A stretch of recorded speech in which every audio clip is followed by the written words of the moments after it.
ընդդիմադիրների կողմից, հա, այնտեղ խոսվում էր, որ սա 300,000 ադրբեջանցիներին բերելու հարթակ է, կամ օրինակ, որ այս ամեն ինչը արվում ամենակ իշխանության աջակցության համար, Ռուսաստանի հետ մեր բարեկամական այդ կապերը կխզվեն, նաև Ռուսաստանից այդ արձագանքները, հա, մենք տեսանք։ Ընդհանուր ձեր դիտարկումը Նախ այդ կատարյալ абսուրդ հիշացնող չգիտեմ ինչի մասին էլի, որ ասում է 300,000 ադրբեջանցիների հետ փորձել կապել Եվրոպական միության հետ Հայաստանի Հանրապետության համագործակցություն, դա չգիտեմ ինչ աստիճանի ծիծաղալու բան է ուղղակի, ու դա հենց շատ արժեզրկում առհասարակ այդ թեման ու ցույց է տալի, որ այդ մարդիկ ուղղակի փորձում են Հայաստանի Հանրապետության քաղաքացիներին մեղմ ասած ապուշի տեղ դնել, ինչի։ Իսկ դա նույնն է, ոնց որ գնաց, չգիտեմ, ինչ որ մի սրճարան կամ ռեստորան, ուտելիք պատվիրես, շատ աղի բերեն, ասես շատ աղի է կարել, որ 300,000 ադրբեջանցի գա Հայաստան, ասենք, որ ինչ-որ մի բան դուրը չի գալի, ինչ-որ մի բանի դեմ ուզում ես պայքարես, դրանք բերել կպցնել 300,000 ադրբեջանցի տերմինը, դա абսուրդ է, ու իրականում առհասարակ այդ թեման абսուրդ է, ու այդ թեման ամբողջ աշխարհում, այս ամբողջ երկրագնդի վրա ամենաշատը խոսում է երկու քաղաքական ուժ, երկու քաղաքական օրթախների, կներեք այս բառի համար, միություն, Կալուգացի Սամոն եւ Քոչարյան Ռոբերտը։ Այս երկուսն են սրա մասին խոսում ամենաշատը ամբողջ աշխարհում։ Չէ, կներեք, Ծառուկյան Գագիկն է վրադիր, այս երեքը։ Ադրբեջանում այդքան դրա մասին չեն խոսում, դրա 1%-ի չափ դրա մասին չեն խոսում, Ադրբեջանից նմանատիպ հայտարարություններ չեն հնչում, դրա մասին խոսում են, այդ թեման առաջ են մղում, այդ թեմայի համար դոշ են տալիս միայն Ծառուկյան Գագիկը, Քոչարյան Ռոբերտը եւ Կալուգացի Սամոն։ Այս երեքը առհասարակ, էսա ամբողջ եղելություն։ Իսկ ինչ վերաբերում է Ռուսաստանից հնչող հայտարարություններին, դա ինչ որ լրագրողների կամ փորձագետների կամ այդ մակարդակով հնչող բաներ էր, դրան առնվազն լուրջ վերաբերվել կարծում եմ պետք չի, հատկապես ես վստահ եմ առնվազն, որ այդ մարդկանց նաև Ռուսաստանում լուրջ չեն վերաբերվում։ Պարոն Ալեքսանյան, Դիմիտրի Մեդվեդևն է անդրադարձել եւ Վլադիմիր Զելենսկուն եւ Նիկոլ Փաշինյանին նրանց անվանելով անուղեղ ռուսաֆոբներ։ Դուք սա ինչպես եք բան ասա կներեք։ Դիմիտրի Մի հատ կկարդակ, հա, կարդացեք էլի։ Խնդրեմ, այսօր Երևանում երեկվա պահով, այսօր Երևանում երկու անուղեղ ռուսատիացներ, որոնք գերազանց խոսում են ռուսերեն, իրենց թերարժեքության պատճառով զրուցում էին վատ անգլերենով, թեև միանգամայն հնարավոր է, որ դա արվել է տեսախցիկի համար, այնուհետև չշարունակեմ, հա։ Չէ, կարդացեք միջև վերջ, Շատ լավ, իսկ հետո նրանք լսում էին Նիկոլ Փաշինյան եւ Վլադիմիր Զելենսկի անունը։ Այսինքն դուք ենթադրում եք, որ նրանց ուղղված չի եղել այդ ամենը։ Չկներեք, դուք եկել եք ստեղ որպես փաստ, ներկայացնում եք մի բան, որը չկա որպես փաստ առնվազն։ Դուք եկել եք ձեր ենթադրությունը ներկայացնում եք որպես փաստ, ինձ ասում եք կմեկնաբանես։ Ես ասում եմ, որ Հայաստանի Հանրապետության վարչապետին անուղեղ անվանողը հենց ինքը տափակ ուղեղ է ու անուղեղ է, բայց ես վստահ չեմ, որ առնվազն նույնիսկ կարծում եմ, որ Դմիտրի Մեդվեդևը Հայաստանի Հանրապետության վարչապետի հասցեին նման բան ասել չէր կարող ու եթե ասել ուներ կասեր։ Ոչ Վլադիմիր Զելենսկուն էր ուղղված, ոչ Նիկոլ Փաշինյանին։ Ես Վլադիմիր Զելենսկու հետ ընդհանրապես այն առումով Նիկոլ Փաշինյանին չէր ուղղված, դուք կարծես դուք հակառակում եք վստահ ինչ որ աղբյուրներ ունեք, պարոն Մեդվեդևի աշխատասենյակից, գրասենյակից են ձեզ այդ մասին հաղորդել։ Ես ասում եմ Հայաստանի Հանրապետության վարչապետի հասցեին նման բան ասողը ինքն է դա։ Պարոն Ալեքսանյան վերադառնալով 300,000 ադրբեջանցիներ։ Ու ես բայց նորից բան անելով ձեր հարցին, չգիտեմ այդ որտեղի ձեր վստահությունը։ Կարող է ասենք, չգիտեմ, Քոչարյան Ռոբերտի ու Գագիկ Ծառուկյանի մասին էր գրել։ Ինչի՞ ցենց չեք կարծում։ Բայց ի գագաթնաժողովի մասին էր գրել։ Գրած էր այդտեղ գագաթնաժողով բառը։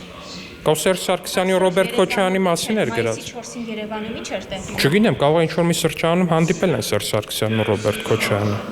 Գիտեք, որ չեն հանդիպել։ Նման տեղեկություն ունեք։ Բայց չի հանրայնացվել, չէ՞ այդ մասին։ Դե ինչ կա, հիմա այդ մարդը ինչ իմանաս, ինչ աղբյուրներ ունի։ Պարոն Ալեքսանյան, իսկ Շահին Մուստաֆայևի հետ ինչ քննարկում է եղել, ինչ կարող եք հայտնել, ինչ մանրամասներ։ Ես մանրամասներին անկեղծ ասած չեմ տիրապետում, դեռևս քննարկում չենք ունեցել այդ մասին։ Ընդդիմությունը 300,000 ադրբեջանցիները այնքան չեն քննարկում այդ հարցը Իլհամ Ալիևի կողմից, ինչքան քննարկվում են Հայաստանում ընդդիմության կողմից։ Այսինքն Ալիևը հետ է քաշվել այդ պահանջից։ Կներեք, ես Ալիևի փոխարեն ես կներեք, ես պարբերաբար չի խոսում այդ մասին, առնվազն ես առնվազն չէ Ինչ եք խառնում իրար թեմաները, ձեր հարցը որն է, հիմա կհստակեցնեք, հիմա հայ ազգին սեպարատիստներ անվանելն է ձեր հարցը։ Դե ասում դուք այտենց հարտահայտություն երբ եք Ալիևից լսել վերջին անգամ։ Երբ եք լսել վերջին անգամ։ Ես ձեզ ամսաթիվ եմ հարցնում, երբ եք լսել։ Դե ամսաթվով չեք կարող ասել, դե ասում ամսաթվով եթե չեք կարող ասել, ես ձեզ կարամ ասեմ, որ այսօր առնվազն Քոչարյանի ուժը դրա մասին հայտարարել է, երեգա հայտարարել, դրա առաջի օրն հայտարարել, Կալուգացի Սամոնա դրա մասին այսօր հայտարարել, երեգա հայտարարել, դրա առաջի օրն հայտարարել, Ծառուկյան Գագիկնա դրա մասին հայտարարել, այսօր երեգեն մյուս օրը հայտարարել են, բայց դուք հիմա ես ձեզ ասում Ալիևի երբ է դրա մասին հայտարարել, դուք ասում եք չենք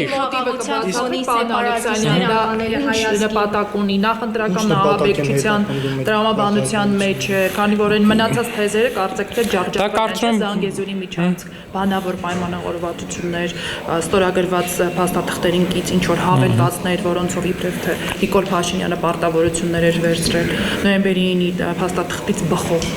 Շնորհակալություն։ Իսկ մոտիվը շատ հստակ է փորձել մոլորեցնել Հայաստանի Հանրապետության քաղաքացիներին ու փորձել այդ սոուսի տակ տենց ինչ որ մի քաղաքական ընտրական ստրատեգիա կառուցել, որը փաստացի չի ստացվում ու ավելին ասեմ ձախողվում է նույնիսկ իրանց բաժանած կամ բաժանելիք շալվարների գրպաններից դեռ դուրս չեկած, այսինքն այդ բանը ուզում են այդ խաղաթուղթը հանեն սենց իրանց բաժանելիք շալվարների գրպանից չեն հասցնում, արդեն միանգամից ընկնում ու կոտրվում է, որտեղ աբսուրդային է ուղղակի այդ ամեն ինչը Հայաստանի Հանրապետությունը շատ հստակ ասել որ նման թեմա չկա առհասարակ բնության մեջ եւ լինել չի կարող։ Իրանց համար եթե կա ու իրանք փորձում են այդ թեման առաջ մղել, դա ուրիշ հարց է, դրա համար դա եւս մի պատճառ է, որպեսզի Հայաստանի Հանրապետության քաղաքացիները այս քաղաքական պատերազմի եռագլուխ կուսակցությանը ոչ մի քվե չտան Գագիկ Ծառուկյանին, Ռոբերտ Քոչարյանին եւ Կալուգացի Սամոյին, այս երեքին ոչ մի քվե ուղղակի չտան ֆիզիկապես, որովհետեւ սա այն թեմաներից մեկն է, որը նրանք փորձում են առաջ մղել։ Էլ չեմ խոսում այն մնացած թեմաների մասին, որոնք որ կան, որոնք որ օրակարգում են, բայց դեռևս շշուկների մակարդակում են առնվազն, վստահ եմ դրանց մասին եւս առաջիկայում խոսելու առիթ կունենանք։ Էլ չեմ ասում այն մասին, որ այդ մարդիկ օրը ցերեկով Հայաստանի Հանրապետության քաղաքացիներին գնելու փորձեր են կատարում, նրանց գումար են բաժանում, նրանց շալվարներ են բաժանում